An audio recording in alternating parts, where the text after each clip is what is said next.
স্বাধীনতা ছাড়া এনে দিলেও তারা যেভাবে চালাবে এদের সেইভাবে চলবে। 15.5 বছরে কিছুই করতে পারেননি। সুতরাং খাওয়া দাওয়ার চিন্তা ভাবনা যাদের আছে থেমে যাবেন। বারবার উনি উপর থেকে কিন্তু ভিডিও বার্তা পাঠাচ্ছে যে বন্ধ করেন, বন্ধ করেন, বন্ধ করেন, আর কথা বলবে সে। সুতরাং তার নাম নিয়ে, তার দলের নাম নিয়ে এখন যারা খাওয়ার ধান্দায় নেমেছেন, আপনি যদি না থামেন, আজকেও কুষ্টিয়াতে 2 গ্রুপের মারামারি হয়ে কয়েকজন হাসপাতালে বেডে কাতরাচ্ছে। এই করার জন্য দেশটা স্বাধীন করে দিয়ে গেল। কি শুরু করেছেন আপনি? আপনি অত্যাচারিত হয়েছিলেন, জুলুমের শিকার হয়েছেন, আমরা জানি। আপনার চাইতে কি আর অত্যাচারিত মানুষের দেশে নেই? সবচাইতে বেশি অত্যাচার যারা সহ্য করেছে এই 15.5 বছর, কই তারা তো কারো দোকানপাট লুট করে না, কারো বাড়িতে আঘাত করে না, তারা মন্দির পাহারা দিচ্ছে। সারা দেশে আন্দাজে উল্টা পাল্টা ছড়িয়ে সারা 15 বছরে এদের নামে যা ফতোয়াবাজি করেছেন পুরাটা আল্লাহ উল্টিয়ে দিয়েছে। এতদিন এদের নাম দিত মানুষ জঙ্গি, অথচ বাস্তবতা এখন দেখছি এরাই জনগণের সঙ্গী। এই জন্য 100 জনের 58 জন মানুষ এখন ইসলাম চাচ্ছে এই দেশের রাষ্ট্রে। রাষ্ট্রীয় ব্যবস্থায় যদি ইসলাম যায় সবার কপাল খুলে যাবে, কোন জায়গায় জুলুমের শিকার হওয়া লাগবে না ইনশাআল্লাহ। এই গ্যারান্টি কোরআন দিয়েছে 1500 বছর আগে। ফামান তাবিআ হুদায়া ফালা খাউফুন আলাইহিম ওয়ালা হুম ইয়াহজানুন। এটা যদি দায়িত্বে নিয়ে যেতে পারেন, এই কোরআনকে অনুসরণ করে যদি ব্যক্তি থেকে শুরু করে আন্তর্জাতিক জীবন পর্যন্ত আমরা চালাতে পারি, কোনো ভয় থাকবে না। যারা ভয় দেখাতে চাচ্ছে তারাই ভয় পাবে ইনশাআল্লাহ, কোনো চিন্তা থাকবে না। কিসের ভয়, কিসের চিন্তা? মানুষ যে বিষয়গুলোতে ভয় পায় এই ভয়গুলো আল্লাহ নিজের পক্ষ থেকে দূর করে দেবে। যেগুলো নিয়ে চিন্তা করে আল্লাহ নিজে ওই চিন্তাগুলো থেকে দূর করে তাকে নিরাপত্তা দেবে। ফালিয়াবুদু রাব্ব হাযাল বাইত আল্লাযী আত'আমাহুম মিন জু' ওয়া আমানাহুম মিন খাউফ। আমরা আমাদের রবের ইবাদত যদি মন মতো আরম্ভ করে দেই, যে সমস্ত ভয় আছে, ক্ষুধার ভয়, চিন্তা আছে, রাস্তায় বের হলে না জানি আবার খুন হয়ে যায় কিনা। চাচা এরশাদ বলেছিল না, ঘরে থাকলে খুন, বাইরে গেলে গুম। সে অবস্থা থাকবে না ইনশাআল্লাহ। আমরা শুধু এখন দেখতে চাই 100 জনের 58 জন যেহেতু চাচ্ছে দেশে ইসলাম আসুক, তাও 1 মাস এই 17-18 দিনের ব্যবধানে, বাকি কিছুদিন যেতে দেন। এদেশের 100 জনের 100 জন মানুষ চাইবে দেশে ইসলাম ছাড়া অন্য কিছু চলবে না ইনশাআল্লাহ। বাস্তবতা যারা আছে এখন দায়িত্বে, তাদের একটু সময় দেন, যৌক্তিক এবং সম্মানজনক সময় তাদেরকে দেন, তারা যেন একটু গুছিয়ে নিতে পারে। আজকে ডক্টর ইউনূসের বক্তব্য দেখেছেন আপনারা, উনি বলছে আমি কথা বলি কম, কাজ করি বেশি, আমার একটু সময় দেন, আমি গুছিয়ে নেই। সংস্কার আরম্ভ করেছি, আমি শেষ করে ছাড়বো ইনশাআল্লাহ। আমরাও এর সাথে সুর মিলাই। 1628টা চেয়ার ছিল এই দেশে, তার ভেতরে আপনাদের এই ওসি তানভীরও ছিল। এই 1628টা চেয়ারে যারা ছিল তাদের প্রত্যেককেই যেন সংস্কার করা হয়। ওখান থেকে সব নামিয়ে দেন। নতুন যারা এই 15.5 বছরে বৈষম্যের শিকার ছিল তাদেরকে এই জায়গায় এনে রিপ্লেস করে। এক কথা বলেন না কেন? এটা যতদিন না হবে যেগুলো ছিল সবগুলো জালেমদের দোষ। শুধু নীলফামারী না, সারা দেশের অবস্থা একই। 100 জনের 65 জন প্রায় এই 1 মাস 17-18 দিনে পরিবর্তন হয়ে গেছে অলরেডি। সে যেভাবেই হোক, বাকি আর 35 জনের মতো আছে। এগুলো আমরা চাই খুব তাড়াতাড়ি উনি আমেরিকা থেকে ঘুরে আসলেই যেন এগুলো পুরাটা পাল্টিয়ে দেয়। তার জন্য যেই কয়দিন সময় লাগে, যেই কয় মাস সময় লাগে আমরা দিতে রাজি আছি। আর সমন্বয়ক যারা 152 জন তারা এটাই চাচ্ছে। এক কথা বলেন না কেন? আর আপনি আমি থালা হাতে নেওয়ার জন্য তাড়াতাড়ি করছেন, মানে কি করবেন থালা নিয়ে? সংস্কার না করে আবার যদি নির্বাচন দেওয়া হয়, ও দিনের ভোট আবার রাতে হবে। এক লোক বিয়ে করে বাসর রাতে রেখে গেছে বউ, দাদি শাশুড়ি এসে বলছে, ওই নাতির বউ আমি কিন্তু তোমার কাছে পুতি চাই। ঠিক আছে দাদি শাশুড়ি, আমি আপনার সময় চাই, একটু সময় দেন আমারে। উনি বের হওয়ার পরে শাশুড়ি এসে বলছে, কি গো বৌমা, কি করবা জানি না, আমার কিন্তু নাতি চাই। বউ বলছে, শাশুড়ি দোয়া করেন আর একটু সময় দেন আমারে। ননদার দেবর এসে বলছে, ভাত ভাবি কি করবা জানি না, আমাদের ভাতই চাই। কি চাই? স্বামী এসে বলছে, ওই কি করো? আমার বেবি চাই। বউ মাথা তুলে বলছে, তোমরা কি সব পাগলের বংশ? আমি কেবল এসে বসলাম, এখনো কিছু হয়নি। এরপরে 10 মাস 10 দিন সময় তো দিবা। কেউ এসে বলো আমার ভাতিজা চাই, কেউ নাতি চাই, কেউ পতি চাই, এখন তুমি বলছো আমার বেবি চাই। আমার তো সময়ই দেয়নি না, কেবল এসে বসলাম, এখনো কিছু হয়নি। আমি কি ওইগুলো সব ডাউনলোড করে নিয়ে আসবো? সময় দেবেন না? কেবল 15.5 বছরের জঞ্জাল দূর করায় 15.5 দিনে সম্ভব? সময় দেওয়া লাগবে না? তাই বলে আমরা বেশি সময় দিতে চাই না, যৌক্তিক একটা সময় দিতে চাই, সম্মানজনক সময়। তারা যেন এই লেবেল করে আমাদের হাতে দিয়ে ওনারা যেন বিদায় নেয়, নাকি? ইনশাল্লাহ তাই হচ্ছে এবং হবে বলে আমরা আশা করছি। যে মানুষগুলোর এখন এই 1 মাস 12-13 দিন 17 দিন পরে যাদের চুলকানি উঠছে, এই কিছু রাম আর বামরা, এরা ডাক দিয়ে বলছে, না এগুলোর পেছনে সব শিবিরের কাজ। হ্যাঁ, শিবিরেরই কাজ এইটা। কারণ যুদ্ধ ক্ষেত্রে কৌশল অবলম্বন করা এটা নবীর সুন্নাত। এই কথা বলেন না কেন? বিশ্ব নবী যেদিন মক্কা বিজয় করবেন, ওই দিন তিনি কাবা শরীফ থেকে অদূরে একটা জায়গায় তাঁবু টাঙিয়েছিলেন। 10,000 সাহাবী তার সাথে, সবার হাতে তরবারি ছিল। নবীজি বললেন, না এখানে কৌশল করা লাগবে, তোমরা এই রাতের বেলা এখানে তাঁবু টাঙাও, এই জায়গাতে তোমরা 3টা কাজ বেশি করবা, আর পরবর্তীতে তোমরা 3টা কাজ করবাই না। 1 নম্বরে কাজ করবা যেটা বেশি, পায়খানা বা টয়লেট এটা বানাবা একেবারেই কম, কয়েকটা। যেটা রান্না করে চুলা বলে, রান্নাঘর বলে, এইটা বানাবা মন মতো। 10,000 মানুষ এক একজন 5টা করে 10টা করে বানাও। আর আমার শত্রু আবু সুফিয়ান, এর বাড়িতে যদি কেউ আশ্রয় নেয় দেখো, তাহলে তাকে কিচ্ছু বলবো না। 1,500 বছর আগের এই ঘটনা ইতিহাসে পড়ার পর আমার মনে হয় এই 1,500 বছর পর 2024 সালে এদেশে যাকে দেখলে আল্লাহর কথা মনে হয়, সেই লোকটা বাস্তবে দেখিয়েছে। এই কথা বলছেন? আপনি তাকান, মিলে যাবে একেবারে খাপের খাপ। উনি অবলম্বন করেছিলেন কৌশল। ঢাকা বিশ্ববিদ্যালয়ের শিবিরের সভাপতি এই কয়েকদিন আগ পর্যন্ত কেউ জানতই না। সে ফেরাউনের কোলে মোসা যেমন লালন পালন হয়েছে, আমার মনে হয় ওইভাবে উনি কাজ করেছে। তারে তো এদেশের প্রতিটি জনগণের অন্তত সংবর্ধনা দেওয়ার দরকার ছিল এই কৌশল অবলম্বন করার কারণে। আর না, অনেক মুনাফিক, অনেক জালেম এখন উল্টা পাল্টা ফতোয়া দিচ্ছে। হ্যাঁ, কেন? এতদিন তার পরিচয় গোপন ছিল, এতদিন মাথায় তুলে আপনি নাচিয়েছেন, এখন পরিচয়টা দেওয়ার পরে আপনার কি সমস্যা? কি?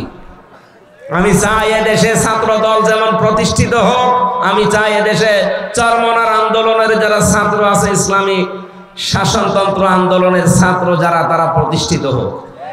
আমি ওইভাবে, আমার মন উদার, এজন্য চাই ইসলামী ছাত্র শিবির এদেশে ওইভাবে প্রতিষ্ঠিত হোক।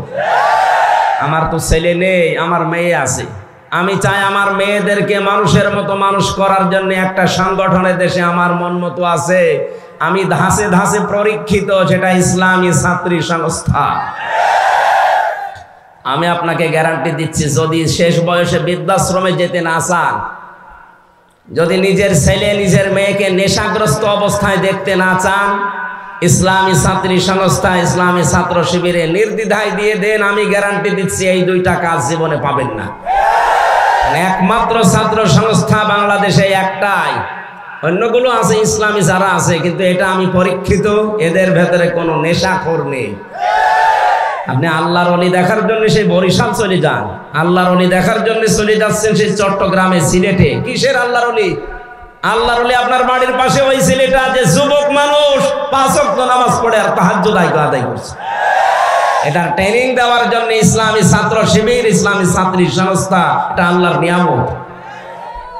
আমি আবার বলছি, ছেলে আল্লাহ আমাকে দেয়নি, 2টাই মেয়ে, এই 2টাকে এরকম জায়গায় ভর্তি করে দেব।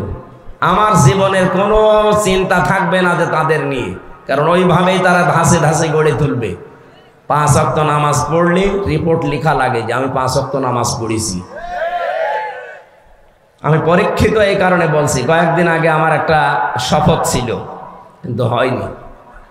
120টার উপরে আমরা প্রশ্ন দিয়েছিল পারিবারিক জীবন সম্পর্কে, 20টার উপরে। আমি সারা দেশে কোরআনের ওয়াজ করে বেড়াই, অথচ আমি এ পরীক্ষায় পাশ করতে পারলাম না, আমার সিরিয়াল আবার পেছিয়ে দিয়েছে। তাহলে যারা পাশ করেছে ওরা যদি সত্যি পাশ করে থাকে তারা কোন ধাঁচের মানুষ আপনি টের পাচ্ছেন না? নবীজি যা করেছিলেন আমার মনে হচ্ছে 1500 বছর পরে তাই করছে এই মানুষগুলো। এমনি এমনি আল্লাহ একেবারে সহজে বিজয় দিয়ে দিল। এর ভেতরে কত ঘাম, কত রক্ত, কত কৌশল, কত বুদ্ধি আপনি টের পাচ্ছেন? 15.5 বছর বহু চেষ্টা হয়েছে, কিচ্ছু হয়নি। জালেম আরো তার বৃদ্ধি বাড়িয়েছে। কথা বলেন। বিশ্ব নবী জানালেন তোমরা পায়খানা কম বানাবা আর চুলা বেশি বানাবা। ওই সময় আবু জেহেল তো আগেই মারা গেছে বদরে। মক্কা বিজয়ের সময় বেঁচে ছিল, কাফেরদের যে নেতৃত্বে ছিল এই লোকটার নাম আবু সুফিয়ান। খুব কৌশল বস্তু। রাতের বেলা গোয়েন্দাদেরকে 4 জনকে পাঠিয়েছে, যা তো দেখ মোহাম্মদ এসেছে নাকি মক্কা বিজয় করার জন্যে, লোকজন কেমন আছে এটা একটু দেখে আয়। ওরা রাতের বেলা একটু হাফসা হাফসা দেখে, পাহাড়ের পাদদেশ থেকে তাকিয়ে দেখছে মানুষ আর কয়জন তো জানে না তাঁবুর ভেতরে, শুধু চুলা গুনতেছে। রান্নাঘর 1 2 3 4 মানে এক একজন মানুষ বানিয়েছে 8টা 10টা করে। 10,000 মানুষ যদি 5টা করেও বানায় বলেন কত? এই 50,000 গুনতে গুনতে ওদের রাত হয়ে গেছে, রাত 12টা 1টা। একটা কাজ হলো, 5 চুলা যদি এত হয়তো মানুষ কত আছে ও গুলে শেষ করা যাবে না, চল নেতারে বলি। নেতারা এসে বলছে যে কি মানুষের পরিমাণ আমরা জানি না, তাঁবুর ভেতরে কত কি আছে, খালি চুলা গুলিছি। রান্নাঘর গণনা করতে করতে রাত প্রায় অর্ধেক হয়ে গেছে, আমরা চলে আসলাম, মানুষের হিসাব আমরা জানি না। ধমক দিয়ে বলছে পাঠালাম তোদের মানুষ গণনা করতে, তোরা চুলা গুনলি, তোদের দিয়ে হবে না। আরো নতুন 4 জনকে ভোরবেলার দিকে পাঠিয়েছে, যা এবার দেখ। নবীজি জানিয়েছিলেন পায়খানা কম বানাবা। আর এ রাতে যেহেতু এই কাজে সবার যাওয়া লাগে, প্রাকৃতিক প্রয়োজন, এক একটা পায়খানার সামনে দাঁড়িয়ে আছে 200 500 700 করে। ওরা গণনা করছে লাইন, 4-5 লাইন গণনার পরে চিন্তা করছে এ তো কয়েক হাজার হয়ে গেল। আর তাঁবুর ভেতরে যে কত আছে ও আল্লাহ জানে, দরকার নেই। যে বলছে কত মানুষ আছে গণনা করতে পারেনি, কিন্তু পায়খানার সামনে যে লাইন, 4-5 লাইন গণার পরে আমাদের আর সহ্য হয়নি, চলে এসেছি। গণনা করতে পাঠালাম কি আর তোরা গুনলি কি? তোদের দিয়ে হবে না, আমি নিজে একা যাবো। সকালবেলা গেছি, রোদ পড়ছে যখন চিকচিক করে তরবারির উপরে 10,000 মানুষ দাঁড়িয়ে আছে সকালবেলা। হযরতে আব্বাস রাদিয়াল্লাহু তাআলা আসছিলেন এই দৃশ্য দেখার জন্য। পাহাড়ের পাদদেশে দাঁড়িয়ে আবু সুফিয়ান তাকিয়ে দৃশ্য দেখে হযরতে আব্বাসকে দেখতে পেলেন। বললেন, আব্বাস মনে হচ্ছে তোমার ভাইয়ের ছেলে ভাতিজা আজ বিশাল বাদশা হয়ে গেছে। তার মশান কি 10,000 তরবারি নিয়ে একা একা গিয়েছিল, অথচ আজকে এসেছে 10,000 মানুষ নিয়ে।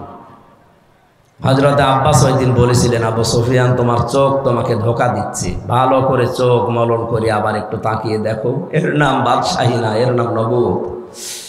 নবুয়তের শান আছে, এই জন্য তুমি এখনো দাঁড়িয়ে আছো। নবুয়ত যদি না হতো তাহলে তোমার মতো কাফের এই জায়গায় কল্লা নিয়ে বডির উপরে দাঁড়িয়ে থাকতে পারতে না। আগস্টের 5-এর পরে যারা ইসলাম বসেন না তারা কিন্তু উল্টাপাল্টা শুরু করেছিলেন, কিন্তু সত্যিই যারা ইসলাম বসে 152 জনের ভেতরে 108 জন যারা, তাকান তো, তারাও ঠিক এইটাই কায়েম করেছে। তারা দেখিয়েছে কিন্তু একটাকেও আঘাত করে নাই। শেষ পর্যন্ত লোকটা মুসলমান হয়ে গিয়েছিল। চিন্তা করেছেন কোথায়? শত্রুদের ঘরে আশ্রয় নিলে বলেছিলেন মাফ করে দিবা। এত বড় কঠোর এবং প্রকাশ্য শত্রু ছিল আবু সুফিয়ান। আমার তো মনে হচ্ছিল 5 তারিখের পর থেকে অন্য কিছু মনে হয় আমাদের দ্বারা হবে, কারণ আমার নিজেরও রাগ ছিল। 3টা বছর বিনা কারণে রাজা কষ্ট দিয়েছি আমারে। জেলখানা এমনি দিয়ে দিতেন, 3 বছর না 10 বছর রেখে দিতেন। তা আমার যে মামলা, এ মামলায় তো মানে বাড়িতেও রাখা যায় না, জান্নাতে রাখা দরকার। আর আমারে ওরা ফাঁসির কন্ডেম সেলের ভেতরে 24 ঘন্টা তালা লাগিয়ে আবার সিসি ক্যামেরা দিয়ে রাখত। যে আমার সাথে কেউ যেন কথা না বলে। মাওলানা মামুনুল হক আর আমারে এত কষ্ট দিয়েছে, রিমান্ডে তো দিয়েছে মাটির নিচে নিয়ে, জেলখানার ভেতরে। আর অধিকাংশ পড়তো আমাদের মালায়ন হিন্দু, দেবদাস, সুব্রত বালা, দেবদুলাল, আশিক কুমার, এ নামগুলো মুখস্থ হয়ে গেছে। 3 বছর এরাই ছিল আমার সামনে। মুসলমান দিত না, মনে করতো মুসলমান দিলে যদি ওর উপর একটু দয়া দেখায়। খাবার দাবারের যে অবস্থা, মনে হতো কে যেন খাবারটা মাখিয়ে এরপরে দিস। অথচ উনি নিজেও আমার সাথে 4 দিন ছিলেন, ডাক্তার শফিকুর রহমান। এই লোকটা ঘোষণায় দিয়ে দিলেন যে আমরা আমার নিজের পক্ষ থেকে যা অত্যাচারিত হয়েছি, আমার দলের পক্ষ থেকে সব আল্লাহর জন্য মাফ করে দিলাম। মনে হচ্ছে 1500 বছর আগে নবীজি নিজে মক্কায় দাঁড়িয়ে যেটা বলেছিলেন, লা তাসরিবা আলাইকুমুল ইয়াউম ইয়াগফিরুল্লাহু লাকুম, ঠিক সেই কথাটাই উনি বললেন। কোনো অভিযোগ নেই কারো উপরে, সব মাফ করে দিলাম।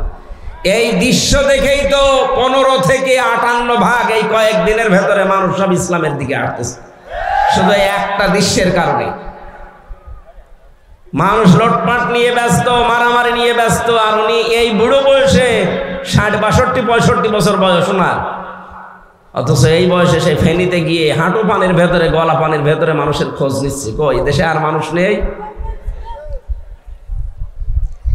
আমরা আগস্টের 5 তারিখের আগের জরিপ দেখেছিলাম। আন্তর্জাতিক বিশ্ব নিয়ে আমি যতটুকু লেখাপড়া করেছি, যতটুকু জানি, 257টা রাষ্ট্র পৃথিবীতে এখন, জাতিসংঘের আন্ডারে 195টা। বিশ্বে বহু দেশে আল্লাহ আমার এই ছোট জীবনে আমাকে নিয়েছে। 100 জনের 15 জন মানুষ চাইতো আগস্টের 5 তারিখের আগে যে এই দেশে ইসলাম কায়েম হোক।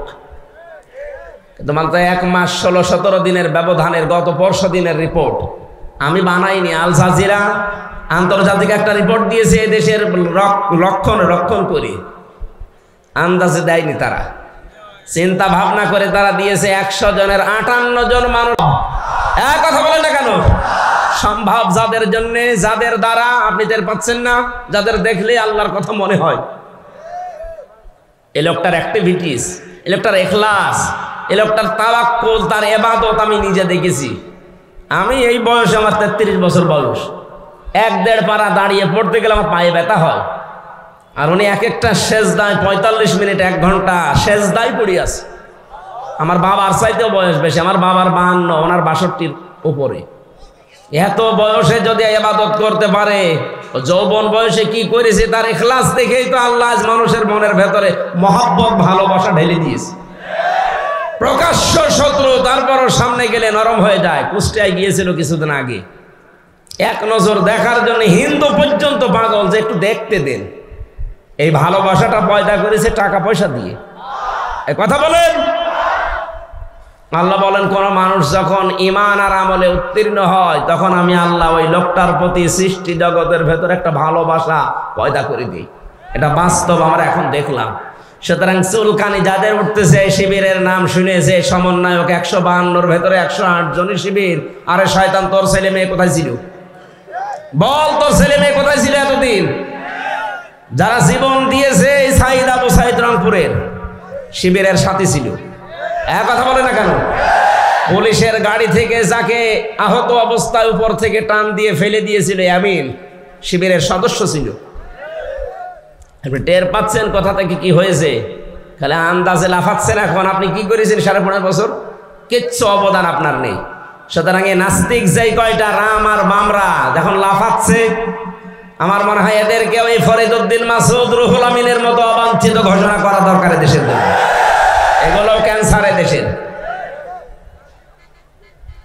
এই জালেমের এত বড় বেশি ক্ষমতা ছিল না, খালি আলেম নামে কিছু জালেম তাকে পরামর্শ দিত, তার ভেতরে এই ফরিদউদ্দিন মাসুদ একজন। এই লোকটা যদি কোরআনের পাখির ফাঁসি চাইতে পারে, আমরাও উল্টা করে তার ফাঁসি এখন চাই। কথা বলেন। আমরা অবিলম্বে তার বিচার চাই। শাহবাগের মতো জায়গায় যে নাস্তিকদের পক্ষ নিতে পারে কোন আলেম, এদেশের সব ঘরানার আলেম এখন তাকে মন থেকে ঘৃণা করে। আমরা কাউকে ভালোবাসলে আল্লাহর জন্য বাসি, কাউকে ঘৃণা করলে আল্লাহর জন্য করি। নাস্তিকদের কাজ যেটা, সেটা যে বলছে জীবনের সবচাইতে বড় সাওয়াবের কাজ করলাম। আজকে কত বড় শয়তান! ওর নামে অনেক পীর এখন সাফাই গাছে যে আমাদের তালুই হয়। কিসের তালুই আপনার? কোরআনে কারীম জানিয়েছে যারা আল্লাহ রাসূল এবং জিহাদের বিরুদ্ধে অবস্থান নেয় তারা যদি নিজের বাবা মা হয়, স্ত্রী হয়, সন্তান হয়, তাও তাদের বাদ দেওয়া লাগবে। সূরা তাওবার আয়াত, সূরা তাওবার 23 নম্বর আয়াতের তাফসীর পড়ে দেখেন, এখানে 8-9 জনের ব্যাখ্যা আছে যে পীর নামে আপনি এত বড় পীর বুজুর্গ মানুষ এই কথা বললেন কি করে যে আমার তালুই হয়? কিসের তালুই? বাবার সাথে সম্পর্ক রাখা জায়েজ নেই যারা জিহাদের বিরুদ্ধে অবস্থান নেয়। আর এই লোকটা জিহাদের বিরুদ্ধে অবস্থান নিয়ে 100 তথাকথিত মুফতির সাক্ষ্য নিয়ে জানিয়েছে হাসিনাকে দিস যে এই দেখেন আমরা আলেমরা বলছি যা জিহাদ চলছে দেশে এটা জায়েজ নেই। এমনকি আবু সাইদ সহ যারা শহীদ হয়েছে হাজারের উপরে, অনেক আলেম নামে জালেম এখনো পর্যন্ত তাদের শহীদ বলতে রাজি না। যারা এই স্বাধীনতাকে স্বীকার করছেন না তারা এই স্বাধীন দেশে থাকার যোগ্য না। বলেন, আপনি বেরিয়ে যেতে পারেন। 71 সালে যাদের ভূমিকা উল্টা ছিল তাদেরকে যদি দেশ থেকে বের করার জন্য ঘোষণা আসতে পারে, 24 সালের এই স্বাধীনতায় যারা এখনো পর্যন্ত মেনে নিতে পারছেন না 100 জনের 14 জন এখনো আছে। আমরা চাই আপনারা চলে যান, যান যেখানে যাবেন যান, যেখানে চলে গেছে আপনারাও যান, দরকার নেই আপনাদের। আমাদের দেশ আমরা সাজিয়ে নিতে পারবো ইনশাআল্লাহ। শুধু বাইরের টাকাগুলো আনতে দিন। ডক্টর মোহাম্মদ ইউনূস ঘোষণা দিয়েছে যে টাকাগুলো ছিল 3 ভাগ, 4 ভাগের 3 ভাগ প্রায় আসার প্রক্রিয়া আরম্ভ হয়ে গেছে, বাকি 1 ভাগও আসবে। যারা এগুলো করেছিলেন 1 টাকাও যেন ছাড় দেওয়া না হয়, সব টাকা আমরা ফেরত আনতে চাই। আজকে আসার সময় প্রশাসনের ভাইদের দেখলে মানুষ ধাক্কা দিচ্ছে, গালি দিচ্ছে, দোষ ওনাদের কিসের? ওপরে যেই কয়েকজন কোলাঙ্গার ছিল এই কোলাঙ্গারদের কারণে আজ পুরা প্রশাসনের উপরে মানুষের ক্ষোভ। হ্যাঁ, ওনারা হুকুম পালন করেছে যারা, তারা দোষী। যে মানুষগুলো হুকুম দিয়েছে দোষ তো তার আছেই, হুকুম পালন করতে গিয়ে শেষ পর্যন্ত আর যখন দেওয়ালের পিঠ থেকে গেছে তখন যারা এগুলো করেছে তাদেরকে আল্লাহ মাফ করে দেবে। কিন্তু যে মানুষগুলো আরো আনন্দে করেছে এই তানভীর ওসির মতো, কান তো একটা ছাত্ররা ফাটিয়ে ফেলেছে, শুনলাম যে থানায় পিটাতে পিটাতে তারা পায়খানা করে ফেলেছে, এখন আছে জেলে। কি হবে আল্লাহ জানে। এই জন্য সেই সমস্ত অফিসারগুলোর কারণে এই 15.5 বছর এই জালেম টিকে ছিল, তাদেরকেও যেন এই জাতি ক্ষমা না করে। আমি যাদেরকে পেয়েছি জীবনও ক্ষমা করব না। আমার মামলার আয়ু এই কাজী মিজান, ট্যাকের হাটে বাড়ি, মাদারীপুরে। আমার কাউন্টার টেরোরিজমের সাথে যারা জড়িত ছিল, মনিরুল ইসলাম, আসাদুজ্জামান, ডিসি আব্দুল মান্নান, শেখ ইমরান, জাহিদ হাসান, আতিকুল ইসলাম, ভইয়া, 1 টাকাও যেন আল্লাহ ছাড় না দেয়। এমনকি আমার পক্ষ থেকে কোনো মাফ নেই এদের। ওরা যেমন জানা শোনার পরও বিনা কারণে আমার 3 বছর আটক করে রেখেছে, আমরাও চাই এগুলো 3 বছর করে জেলে থাক। তাও এ জেলে না, মাটির নিচে। আয়না ঘর এখন আর আছে? হ্যাঁ আছে, ওটা জাদুঘর হিসাবে রাখা হবে। সমন্বয়কদের ভেতরে অন্যতম এখন উপদেষ্টা যিনি আসিফ মাহমুদ ভইয়া ঘোষণা দিয়েছে আয়না ঘর ভাঙা হবে না, ওইভাবে থাকবে। সারা বিশ্ব থেকে মানুষ যারা পর্যটক আসবে তারা যেন জানে যে এই দেশে একজন জালেম আছিল। ওই যে জালেম, কারো বলতে কোনো দ্বিধা আছে? জালেমকে কেউ যদি জালেম না বলে সেও জালেম। এমনকি জেনে শুনে কেউ যদি জালেমের পক্ষ নেয়, নবীজি বলেন সে আমার উম্মত থেকে খারিজ হয়ে যায়। এবার আপনি কি করবেন? আপনার সিদ্ধান্ত। প্রকাশ্য যে লোকটা জুলুম করেছে, নিজের উপরে জুলুম করেছে, পরিবারের উপরে, সমাজের উপরে, জনগণের উপরে। জালেমদের কোনো ক্ষমা আমরা করলেও হবে না, কারণ আল্লাহ নিজে মামলা দেবে জালেমের বিরুদ্ধে।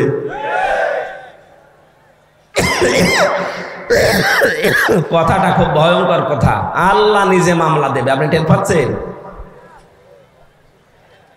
আমার তো এই আয়াত পড়ার পরে সূরা শুরার 42 নম্বর আয়াত, এই আয়াত পড়ার পরে আমার শরীর শিউরে ওঠে যে এদেশের 1628টা চেয়ারে যারা ছিল সবগুলোই জালেম। একটাকেও আমি ভালো পাইনি। আমি বহু জায়গায় গিয়েছি, প্রত্যেকটাই জালেম ছিল। আরে প্রত্যেকটাই আল্লাহর মামলার আসামি। বলেন কেন? সূরা আলে ইমরানের 168 নম্বর আয়াতে আছে, 78 নম্বর আয়াত, ওয়ালা ইয়াহসাবান্নাল্লাযীনা কাফারু আন্নামা নুমলি লাহুম খায়রুল লিআনফুসিহিম ইন্নামা নুমলি লাহুম লিয়াজদাদু ইসমা ওয়া লাহুম আযাবুম মুহিন। আল্লাহ পাক বলেন, হে নবী, কাফেররা ধারণা করে, মনে করে, এই চিন্তা ভাবনা করে যে ক্ষমতা আল্লাহ তাদেরকে দিয়েছে, ক্ষমতায় বসিয়ে রেখেছে মনে হয় ভালোবেসে। অথচ না, তাদের এই ক্ষমতা দিয়ে যে জুলুম অত্যাচার গুলো হয়, আমার আল্লাহ বলেন আমি তাদের পাপ পরিপূর্ণ হয়ে যাক এইটা চাই, আর হয়েছেও তা।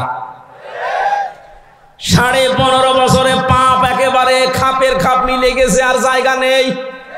তখন আল্লাহ পাক বলেন লাহুম আযাবুম মুহিন, আমার শাস্তি তখন ভয়ঙ্কর অবস্থায়, অপমানিত অবস্থায় তাদেরকে পাকড়াও করেছে। 850 বছর আগে পালিয়েছিল লক্ষণ সেন, এত বছরের ভেতরে পৃথিবীতে কেউ পালায়নি, এইটা বাদ দিয়ে। কথা বলেন না কেন? এই জন্য বাস্তবতা এইটা।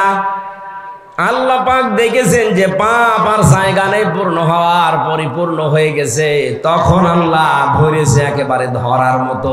যারেই ধরে তারে এত অপমান করে, পৃথিবীতে এত অপমান কেউ হয়নি। আপনারা বলেন ওরা যারা ফাঁসি দিয়েছে, হ্যাঁ ফাঁসি যারা দিয়েছে, যে মানুষগুলো ফাঁসি হয়েছে প্রত্যেকেই বীরের মতো জীবন দিয়ে গেছে।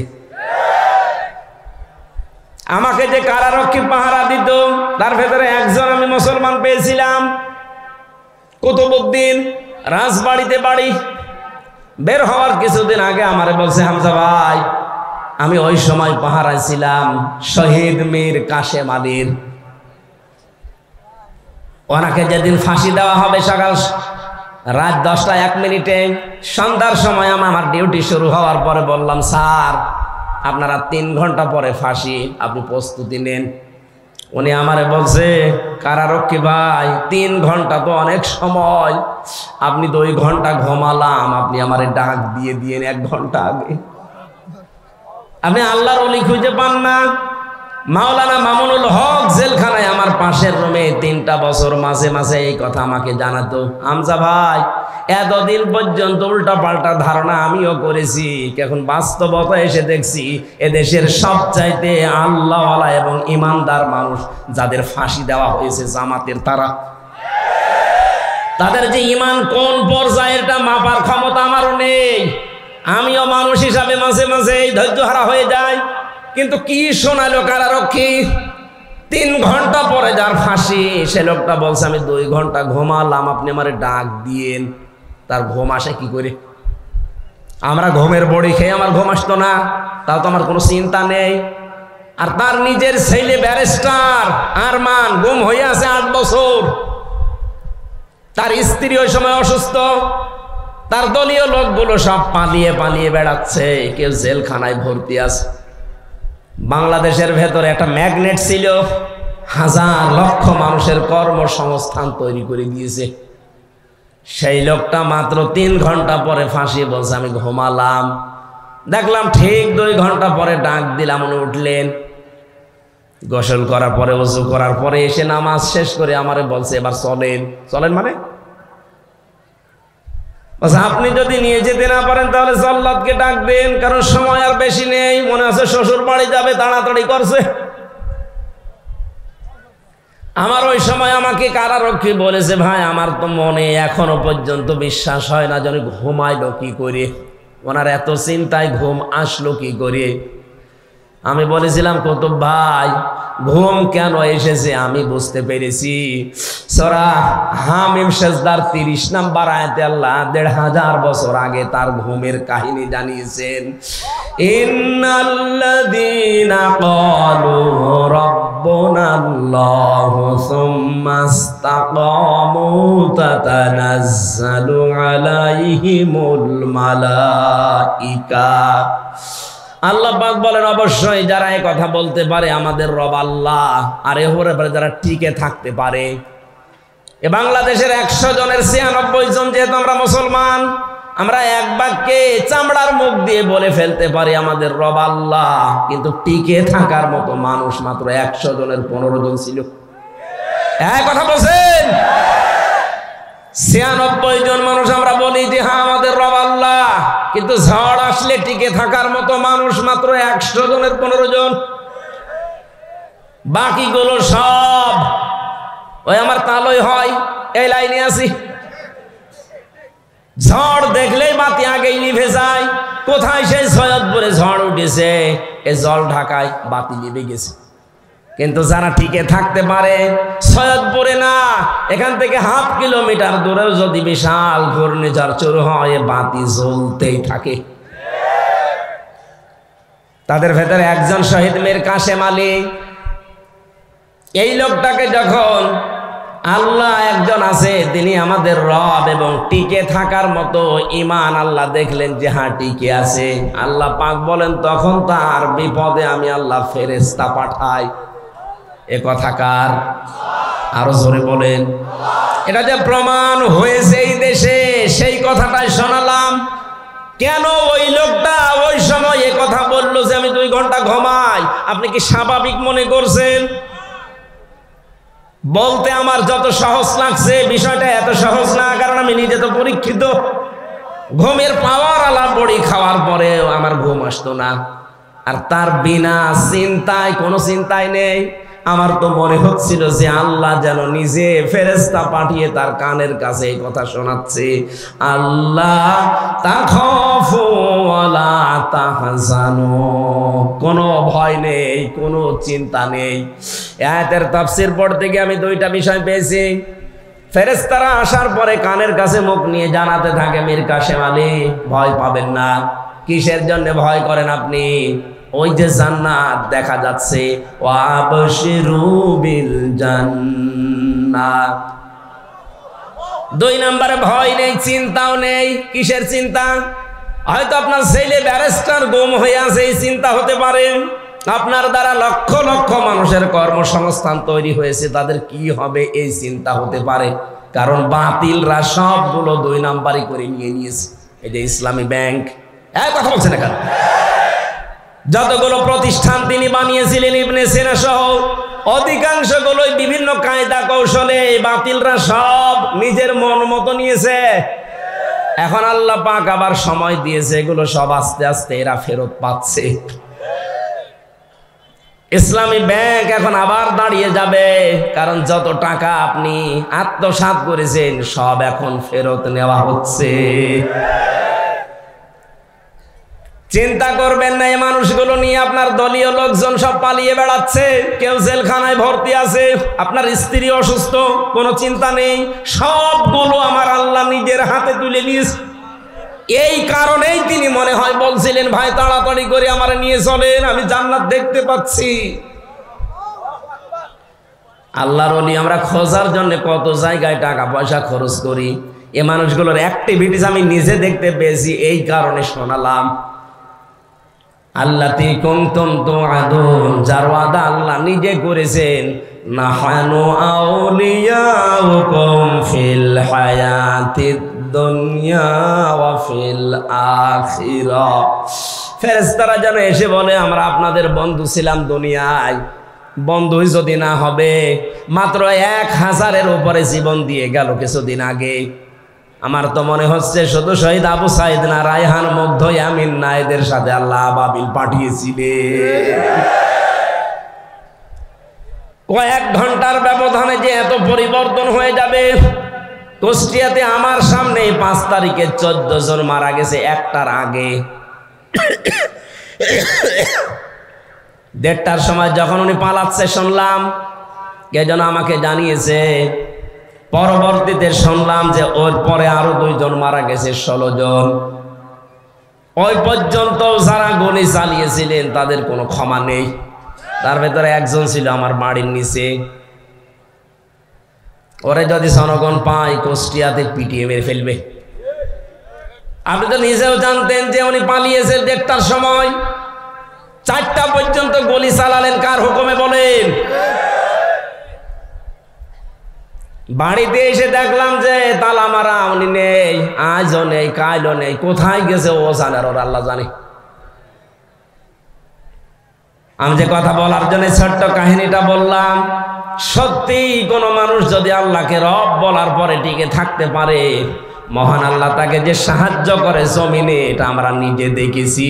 এই জন্য আমাদের ঈমান যা ছিল আল্লাহ আরো বাড়িয়ে দিয়েছেন, বলেন আমিন। এটা যেন টিকে থাকে। আমরা মুনাফিকি করতে চাই না। এই দেশ এখন ইসলামপন্থীদের হাতে সবচাইতে বড় নিরাপদ, এটা প্রমাণ হয়ে গেছে। ইসলাম যাদের কাছে নেই তাদের কাছে দেশ নিরাপদ না। তারা সুযোগ পেলে মারিং কাটিং করবে, বেঁচেও দিতে পারে। কিন্তু যাদের কাছে ইসলাম আছে তারা এ দেশ জীবন দিয়ে হলেও রক্ষা করবে। তার প্রমাণ আবু সাইদ। এই কথা বলি না কেন? সুতরাং আমরা চাই 58 জন যখন হয়ে গেছে, আর কিছুদিন সময় দেন। এ দেশের 100 জনের 100 জন চাইবে যে দেশে ইসলাম ছাড়া আর কিছু চলতে দেবো না ইনশাআল্লাহ।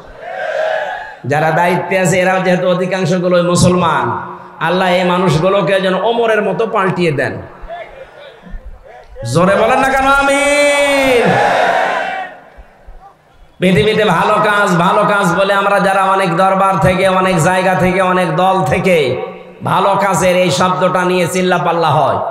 ভালো কাজ কোনটা এইটা আজকে কোরআন দিয়ে আমরা জানবো। এরপরে সামনে আমাদের জীবন ওই ভালো কাজে লাগাবো ইনশাআল্লাহ। সূরা মুলকের 2টা আয়াত পড়েছি। প্রথম আয়াত আল্লাহর একত্ববাদ, আল্লাহর পরিচয়, বড়ত্ব, মহত্ব, গুরুত্ব, এই সমস্ত বিষয় নিয়ে আলোচনা আছে, আমি ওইটাই গেলাম না। দ্বিতীয় আয়াতে আছে আল্লাহ রাব্বুল আলামিন বলেন, আল্লাযী খালাকাল মাউতা ওয়াল হায়াতা লিয়াবলুয়াকুম আইয়ুকুম আহসানু আমালা ওয়া হুয়াল আজিজুল গফুর। বলেন আমিন। রাব্বুল আলামিন বলেন সূরা মুলকের 2 নম্বর আয়াতে, তিনি সে আল্লাহ যিনি তোমাদের মউত আর হায়াত বানিয়েছেন একটা পরীক্ষা করার জন্য, যে সবচাইতে বেশি ভালো কাজ করে তার কাছে যেতে পারে। আমরা যেহেতু সবাই যাওয়া লাগবে, এটা আপনি যেতে চান আর না চান যাওয়াই লাগবে, এটাই ফাইনাল। কথা বলেন। যাওয়ার আগে আল্লাহ দেখতে চাই আইয়ুকুম আহসানু আমালা, সবচাইতে ভালো কাজকে তার কাছে নিয়ে যেতে পারে। আল্লাহ কিন্তু আমাদের কাছে বেশি কাজ চান না, তিনি ভালো কাজ চান। তাফসীর পড়তে গিয়ে আয়াতের তাফসীরে হক্কানিতে পেয়েছি, কোন মানুষ যদি কোনো কাজকে ভালো কাজ হিসাবে রূপ দিতে চায়, 4টা বিষয় লাগবে। আপনি আমি ভালো কাজ মনে করে করলে ওটা ভালো হবে না। ওটার শর্ত কয়টা? 4টা। বলেন বলেন। 1 নম্বরে ভালো কাজ করতে হলে ওই বিষয়ে জ্ঞান লাগবে, যেটা আরবিতে এলেম বলে। যে কোনো কাজ করার আগে ওই বিষয়ের জ্ঞান অর্জন করা লাগবে আগে। 2 নম্বরে আপনার নিয়ত হওয়া লাগবে পরিশুদ্ধ। দুনিয়ার মানুষকে দেখে ভালো বলবে, কে খারাপ বলবে না। এই কাজটা আমি করছি আমার মালিকের জন্য। জোরে বলেন আল্লাহু আকবার। 3 নম্বরে এই কাজ করতে গেলে যদি বাধা বিপত্তি আসে, ধৈর্য ধারণ করা লাগবে। 4 নম্বরে এই কাজের ভেতরে ইখলাস লাগবে। বলেন কি লাগবে? এই 4টা বিষয় আমি বাস্তবে অনেকের ভেতরে পাচ্ছি, এজন্য তাদের কাজগুলো আমার কাছে ভালো মনে হয়।